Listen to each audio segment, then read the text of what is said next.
Hablamos en Colombia todos los días de la competitividad de la economía colombiana con la del resto del mundo. Y esto no es un problema teórico, sino que es un problema eminentemente práctico que hay que resolver de todas maneras.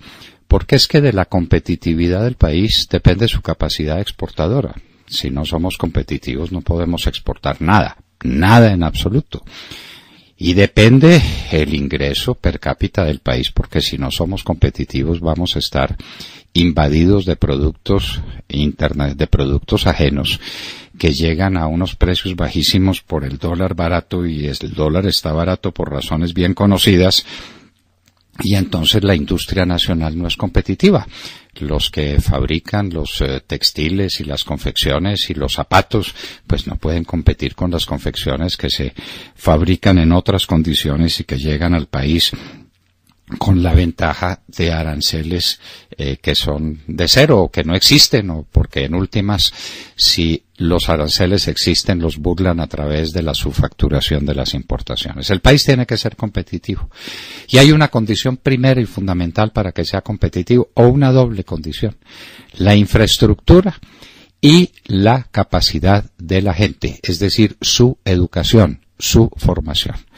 Vamos a hablar ahora de la infraestructura a propósito del excelente reportaje que nos dio la senadora Susana Correa del Centro Democrático, que es la que está comandando la Comisión de Empalme en este sentido. El balance de la infraestructura que presenta el presidente Santos es sencillamente lamentable, deplorable, es toda pena. 8 años de gestión, y en 8 años de gestión no hay nada, prácticamente nada. Unas carreteritas iniciadas, unas cosas bonitas, hay unos puentes bonitos entre Cartagena y Barranquilla, y no han sido capaces siquiera de terminar esa obra. Lo demás es todo una tragedia.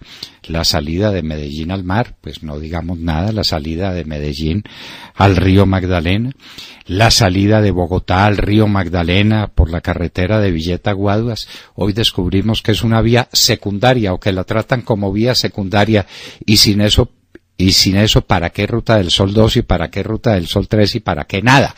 En la carretera entre Villeta a Guaduas se pierden todos los esfuerzos, todo el tiempo, y se asumen todos los costos de una competitividad nula. ¿Tenemos que salir al puerto de Buenaventura? Pues por supuesto hay que salir a Buenaventura. Y dígame cómo y por dónde vamos a salir al puerto de Buenaventura. La carretera a Girardot ya se sabe que quedó mal construida, y entonces hay que ampliarla, porque los diseños que se hicieron fueron muy pobres, y hay que hacer una nueva calzada, y esa nueva calzada quién sabe cuándo demonios esté. Y después nos encontramos con Cajamarca-Calarcá, que es una verdadera tragedia. Entonces el túnel de la línea no se termina, y entonces ya llegaron los equipos para hacer la ventilación y las demás obras de ingeniería mecánica que hay que hacerle a los túneles, pero no se pueden hacer porque los túneles no están terminados. Las obras laterales o las obras complementarias tampoco están terminadas. De algunas de ellas se dice que quedaron mal hechas y que hay que tumbarlas y que hay que reconstruirlas. No le alcanzamos a preguntar por eso a la senadora Susana Correa. La salida pues a Buenaventura es una verdadera tragedia, la caída a Calarcá también. Para ir a Manizales, la misma carretera de hace 70 años, por el páramo de Letras. No se han ensayado nuevas carreteras que Gustavo Robledo Izás, el gran ingeniero de Manizales, tiene avisoradas desde hace tantos años. Nadie ha pensado en la ruta del río Magdalena a la sabana de Bogotá por Cambao. Nadie piensa en eso, y es elemental que la ruta tiene que ser por ahí. Y siga usted, carretera de la Soberanía para sacar Arauca, es decir, todos los llanos orientales de la parte norte al río Magdalena, hay que dar la vuelta por Venezuela. Eso es una vergüenza, eso es absolutamente incomprensible. ¿Qué pasa con la ruta, con las redes de ferrocarriles? Que son prácticamente inexistentes. En nuestra primera juventud los ferrocarriles nacionales existían. Un día resolvieron hacer paro y se respondió al paro cerrando los ferrocarriles nacionales.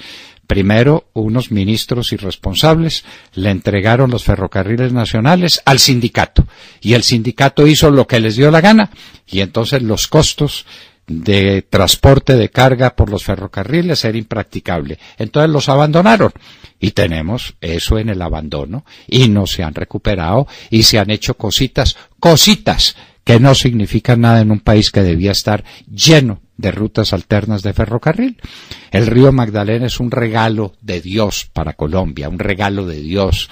Un río que recorre prácticamente todo el país y el país productivo de sur a norte, desde el páramo de las Papas hasta su desembocadura en Ríos de Ceniza, y resulta que no somos capaces de dragarlo, ni de cuidarlo, ni de cuidar sus fuentes de agua, ni de hacer nada, porque tuvimos una concesión otorgada a Odebrecht, claro, en las condiciones que todos conocemos que se otorgaron esos contratos a Odebrecht. ¿Y qué se hizo? Nada.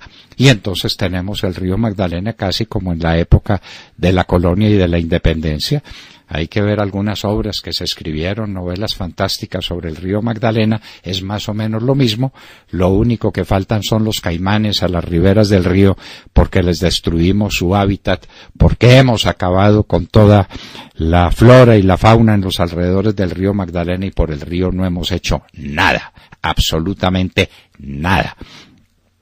Pero queremos ser competitivos y hablamos de competitividad todos los días, y hay algunos todavía que critican al empresario colombiano porque no es competitivo con el empresario coreano o con el empresario australiano o con el empresario alemán o de los Estados Unidos. Y mire en qué ambiente nos movemos, con qué cargas tributarias trabajamos y en medio de cuál infraestructura. ¿Cómo es posible un país que no tenga carreteras? Vaya por cualquier lugar del mundo, hasta en el Ecuador. Rafael Correa fue un desastre como gobernante y comprometió el Ecuador para el futuro, pero por lo menos fue capaz de construir unas carreteras. Carreteras a crédito, desde luego, pero que las usó bien, y eso hay que reconocerlo. En medio de todos los excesos y de todas las inconsecuencias de ese gobierno comunista, por lo menos hizo carreteras. Las carreteras de Colombia son una verdadera tragedia. La salida por el sur del país al Ecuador es prácticamente por las carreteras que construimos a la carrera con la guerra, con motivo de la guerra con el Perú, y no estoy exagerando demasiado. De manera que esa es la situación. No tenemos infraestructura, no somos competitivos, nos llenan de productos importados.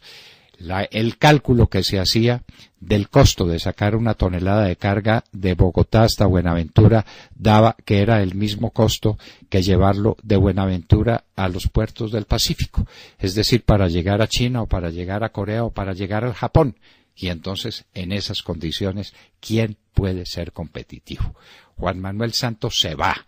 8 años perdidos, y lo que es más doloroso, lo que es más triste, una bonanza petrolera que tal vez no volverá nunca, que le dejó al Estado por lo menos 30.000 millones de dólares que se robaron íntegros entre Juan Manuel Santos y sus amigos de los partidos de la Unidad Nacional. Y el país no reacciona. La Procuraduría no ha impuesto sanciones, la Fiscalía no averigua nada porque tiene una linda manera de no averiguar nada de lo que importa a Colombia, y Juan Manuel Santos deja a un país destrozado, porque destrozado es un país que no tiene obras de infraestructura. En otra ocasión, tal vez muy próxima, hablamos de la segunda condición de la competitividad, la formación de los colombianos, la formación de los niños y de los jóvenes de Colombia, que tiene que ser competitiva con los niños finlandeses y con los niños alemanes y con los niños de Singapur y con los niños de Corea, para que podamos tener un país competitivo.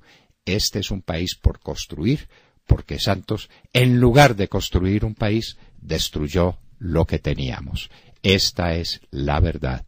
Infraestructura y talento humano, pero suficientemente desarrollado para competir tecnológicamente con los grandes países del mundo, que nos inundan de productos y que no reciben los nuestros porque serían carísimos, simplemente porque, queridos amigos, no somos competitivos, porque no tenemos infraestructura y porque no tenemos gente desarrollada para la competencia tecnológica con el resto del mundo.